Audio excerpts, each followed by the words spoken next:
What's going on, everyone? I'm just a typical, average American here today to react to some new statements that the Prime Minister of Canada, Mark Carney, recently made about the Greenland situation.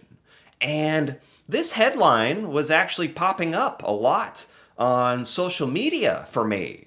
And I can see why, because apparently Mark Carney said something along the lines of how Canada will help fight against the United States if necessary, to protect Greenland, which, to be honest, respect to Canada for that, but this really sucks, for the United States, especially because we put ourselves in this situation where not only do a lot of countries around the world really not like us, but a lot of countries around the world are demonstrating how they are ready and willing to fight against the United States if necessary to protect Greenland. And I don't know, it's extraordinarily frustrating because, again, this is a situation that Donald Trump and by extension the United States created. And now I think seeing this headline, that Mark Carney in Canada is ready to defend Greenland as well, this is a very, very big statement. And I think this just, to me, it further demonstrates how serious this situation is, how this is getting very, very real and very serious very quickly. So I want to take a look here and see what exactly Mark Carney said about Greenland and the United States and all this. So let's take a look. The future of Greenland is a decision for Greenland and for the Kingdom of Denmark. Yeah. We are NATO partners with Denmark, and so our full partnership stands. Our obligations on Article 5, Article 2 of NATO stand, and we stand full square behind those. What is. Hold on. What is Article 2? Article 5, Article 2. Okay. Of NATO.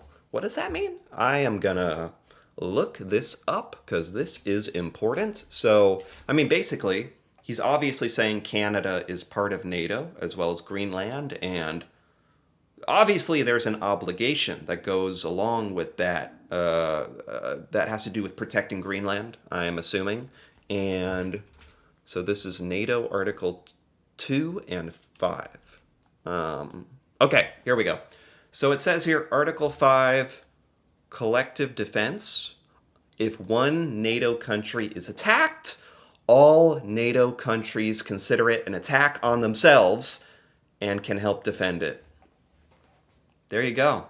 I mean, I can't say that I'm all that surprised, but it's just. I mean, the United States is a part of NATO. And again, one of the most frustrating things about this as an American is how, not just how insane this all is, but how we are the ones doing it. And to be completely clear, I think a lot of Americans really disagree with this. Obviously, there are going to be that collection of Americans who voted for Donald Trump and will support whatever he says is the next thing, regardless of how outrageous, stupid, or detrimental it is to the United States. There are some people who just won't think critically about it, don't have the ability to perhaps change their mind on things, or somehow have come to the conclusion that this is a good idea. Any of those reasons. But I think the vast majority of Americans really disagree with this. And I think we need to be talking about it more here in the US. It needs to be talked about more, especially since it seems we're on the brink of starting a war with all the NATO countries that would come, including Canada, that would rightfully, you guys rightfully would come defend Greenland from an attacker. It's just that the attacker is us. It's the U.S., which again is unbelievable. I think if this actually happened, many, many, many Americans would strongly protest against this. And I mean literally, like in the streets protesting this. Because it's unthinkable. Okay, so that's Article 5, that NATO countries will come to the defense of other NATO countries. Article 2, NATO members should work together. Ha! Yeah. Someone needs to send that one, like, maybe to Donald Trump. Like, hey, we can actually choose the option to work together, which is just a whole other thing where it's like, one of the biggest reasons Trump has said for doing this is to protect the national security of the United States and the security of the world. That's right, world. You gotta let us conquer you to protect you. Yeah, You gotta let us. It's for your own good. You're gonna love it. You're gonna love it when Donald Trump in the U.S. takes you over and live under our regime. And come on, doesn't that sound great? Just let us help you by taking you over. Come on, right? Like, it's I don't know. Reality is more crazy than fiction sometimes, and this is proof of that. Thirdly, with respect to our relations with Greenland, as you know, we've opened our consulate. As you may know, the Governor General is visiting with the Minister of Foreign Affairs. There she is. No rest for you. Going to Nuuk in the first week of February. We'll be there. Jeez. He's even got jokes. It's at times like this also when seeing like the leader of Canada, Mark Carney, whether you voted for him or not, whether you agree with everything he says or you don't, one thing is for sure, like just, his overall demeanor, his attitude, his, just compare that to like Donald Trump. Like, I'm just saying, how has it gotten to the point where like Mark Carney at least acts like how a normal civilized world leader should act? Whether you agree or disagree with him, he at least, represents Canada well with his demeanor. It's like, and then we have Donald Trump. So there's another video here I want to take a look at where Mark Carney was answering some direct questions about some recent developments. I think those being, for one thing, if you haven't heard, Trump is now threatening tariffs against any NATO country that comes to defend Greenland. So he's threatening, he is very, very, very upset that anybody would disagree or have something to say about the United States taking over another country, right? Like, he's very upset that anybody has a problem with that. How dare you? And he's threatening tariffs and other stuff, and let's keep going here. So my question is, how can Canada accept this? What are you going to do about it, including adding to the military presence in Greenland? Wow. And what are you going to tell Mr. Trump? What's your message to Mr. Trump about this economic coercion? Oh my God. Yeah, this is the first time that I'm explicitly hearing from Canada's leader that you guys are officially, like, are you sending military personnel to Greenland? You've, in no uncertain terms, he said he's ready to enforce Article 2 and Article 5, which means defending another NATO country with force. If you meet him in Davos. Thank you for this very precise questions. It's a serious situation, and Yeah. we're concerned. We're concerned about this escalation. To be absolutely clear, Yeah. We always will support sovereignty and territorial integrity of countries wherever their geographic location is. It's so sad because I'm hearing him speak common sense and also speak what should be American values, like fighting for other countries and their freedom and their right to self-govern and choose their own destiny. And it's like, I don't even recognize what's going, like the United States right now. Like, what are we talking about doing here? But yes, I totally agree with like what Canada is saying about this here. I might add, to bring it to the current discussion today, as part of the discussions the Emir and I had about a series of situations which would have a common element, which is threats to or compromising territorial integrity and sovereignty, Ukraine being a very prominent example. But I'll bring. Yeah, I mean, that's another thing I've thought about. Like, at this point, it sounds like Donald Trump thinks the United States is owed Greenland. Like, we tried to buy it like 150 years ago or something. They have said no. They have the right to say no. No is no. That should be the end of it. Trump thinks we have the right and the obligation to own Greenland, that we are saving the world from China and Russia if we do so. Which reminds me a lot of, like, what, like, that's probably what Putin says, right? Not to sound cliche, but Russia thinks it is owed Ukraine.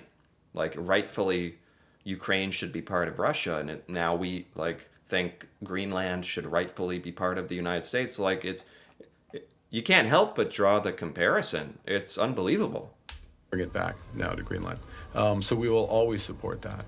The future of Greenland, decisions about the future of Greenland, are for Greenland and Denmark to decide. Yeah. Shouldn't need to be said. And the security of Greenland.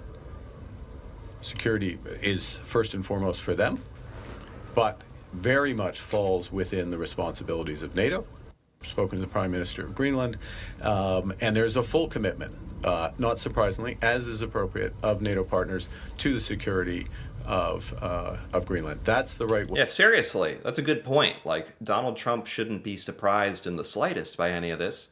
I'm sure that Trump read through all the fine print, all the NATO treaty books. I'm sure, he definitely did that. So he should know that, like, this is the appropriate and expected response to threatening a NATO country. We are a NATO country. So the fact that he is pissed off at everybody for daring, I think it's just as simple as he can't stand it when people disagree with what he's doing. Like, just on a very general, egotistical, human level. That's all it amounts to, I guess. I don't know. I have heard that a lot of Republican politicians in Congress and stuff disagree with this too. Like, most Americans, no matter what political affiliation, I think most Americans really vehemently disagree with this. And maybe the best case scenario would be Trump declares war on Greenland and he is immediately impeached and removed from office. Maybe that's the way it has to go, because this is not what the U.S. wants. No, but like, it feels like just Trump, and I guess people who like worship him. Way to address this security, and the right way, finish and then hand back in terms of whether it's development of critical minerals, is to develop in partnership. You didn't mention the United States once. I asked you, what are you going to say to Mr. Trump about this economic coercion? I'm going to say everything I just said. How's that? Why are you accepting? Really? Is that because Mark Carney does have a way of saying things in like a very not very factual, not too confrontational, not too emotional. I think if I got to say exactly what I thought, or if anybody said exactly what they were thinking, because I'm sure Mark Carney, inside his mind, is like, probably like me, thinks this is madness. And, that's what anybody would want to say, but being realistic, that's not how you're going to get anywhere, especially with Donald Trump. So I'd be curious if that actually happens, if Mark Carney gets to talk to Donald Trump and say some of these things. President Trump's invitation to join his Board of Peace. Is it acceptable to pay $1 billion to be a permanent member? And as well, do you have any concerns that this board could undermine the UN system? What is this? I haven't even heard about all this. The Board of Peace? What? Is that like a US thing? Like a club? Like Trump is starting a club? The Board of Peace. I just realized the irony of like the Board of Peace. We're literally threatening war with Greenland and NATO. And we're making the Board of Peace. Peace by shooting you in the face, right? You know, not to be, blunt or over the top, but you can't make this up. It's more, real life is so ridiculous now. More ridiculous than fiction. And you have to pay us $1 billion for the honor of our peace, if you're lucky.